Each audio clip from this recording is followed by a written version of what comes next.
If you already have an investment in Python data analysis libraries, or simply need to execute some novel calculation, Clover allows you to bring the power and flexibility of Python directly into your data integration workflow.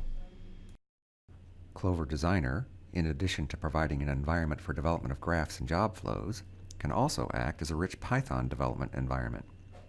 Adding a third-party plugin to Clover enables outlines, font style and color coding, inline help, and an embedded console to allow you to develop and test Python code in the same place you develop your data integration jobs.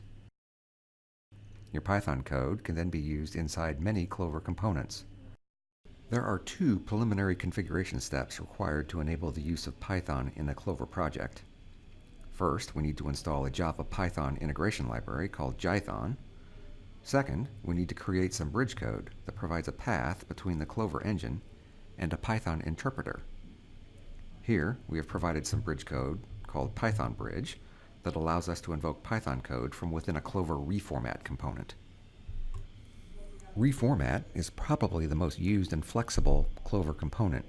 It operates on a set of fields on its input port and then emits a modified or completely different set of fields on its output port. The reformat component has one method called transform that is normally implemented with CTL code. With a bridge in place, we can implement the reformat's transform method with Python.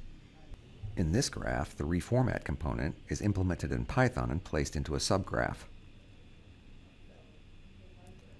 A universal reader component reads an input file containing names, birth dates, and birth countries.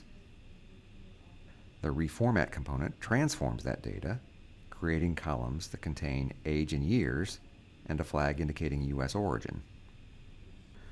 The subgraph contains a single reformat component whose transform method simply passes control to the Python bridge class. The input data is passed to the subgraph along with a parameter indicating the name of a Python script.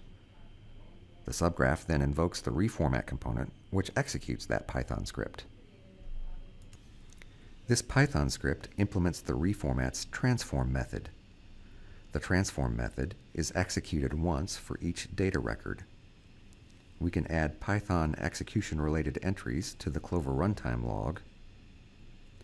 Input fields can be accessed by name, as specified in the input metadata. Here is a function that calculates the age and sets the country flag. Like input, output fields can be accessed as specified in the output metadata.